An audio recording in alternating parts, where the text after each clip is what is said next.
আসসালামু আলাইকুম ওয়া রাহমাতুল্লাহি ওয়া বারাকাতুহু। দূরে এবং কাছে যে যেখান থেকে আজকের এই সংখ্যা পদ্ধতির 5 নম্বর ক্লাসটি দেখছেন, সবাইকে আন্তরিক শুভেচ্ছা এবং অভিনন্দন। প্রিয় শিক্ষার্থী, আমাদের এই 5 নম্বর ক্লাসের মধ্য দিয়েই আমরা রূপান্তর পর্বটা শেষ করে দিব।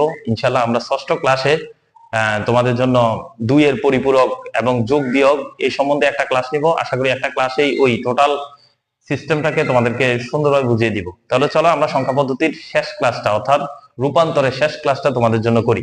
আমাদের সর্বশেষ যে রুলসটা অথবা রুলস নাম্বার 5, এই রুলসটা হলো হেক্সাডেসিমাল থেকে বাইনারি আর হেক্সাডেসিমাল থেকে অক্টাল।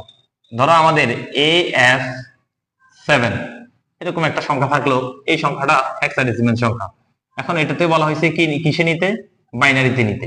এখন AF7 আমরা সবাই এই সূত্রটা জানি 1 2 4 8। এখন এর মান হলো কত, এই মানে হলো 10। হ্যাঁ, দশমিকে 10, 10 মানে 8 এ আর 2 এ 10, তার মানে 0 0। এর বাইনারি সংখ্যা হলো 1 0 1 0। আবার f এর মান, f মানে 15, তো 8 4 12 13 14 15, অর্থাৎ 4টা মান যখন আমরা যোগ করব তখন সেটার মান হবে 15। এবার 7 মানে হলো 4 5 6 7, অর্থাৎ এটা এটা এটা এই তিনটা নিলে আমার হইব। কিন্তু আমাদের যেহেতু হেক্সাডেসিমাল সংখ্যা, অবশ্যই আমাদেরকে 4 বিট মিলাইতে হবে, যার কারণে আমরা এর বাম পাশে একটা শূন্য দিব।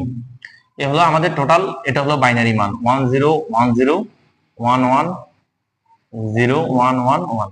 এটা হলো আমাদের বাইনারি মান। এখন এই বাইনারি আমরা বুঝলাম, এই বিষয়টা বুঝলাম, কিন্তু আমরা যখন হেক্সাডেসিমাল থেকে অক্টালে নিব, আমরা জানি হেক্সাডেসিমাল 4 বিট, অক্টাল 3 বিট, তখন আমাদের কি করতে হবে, এই সংখ্যাটাকে যখন হেক্সাডেসিমাল থেকে আমরা অক্টালে নিব তখন পুনরায় আগে হেক্সাডেসিমাল থেকে বাইনারি করে নিয়ে আসতে হবে। এই বাইনারি করার পরে পুনরায় আবার 5 বিট করে সাজিয়ে আমরা 3 বিট করে সাজাই আমরা অক্টাল করব।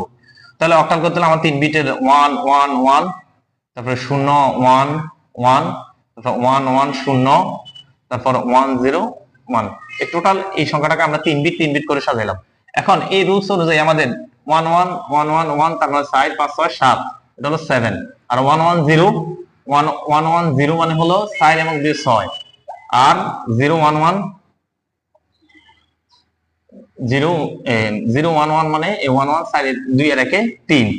আর 1 0 1 1 0 1 মানে 1 0 1, তারপর 4 এর একে 5।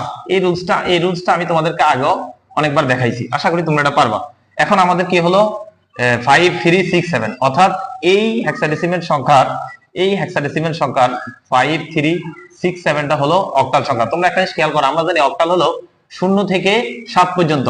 দেখো এখানে কিন্তু 0 থেকে 7 পর্যন্ত, 8 কিন্তু হয় না, এটা অক্টাল সংখ্যা, অর্থাৎ এটাই হলো এই সংখ্যা পদ্ধতির অক্টাল সংখ্যা।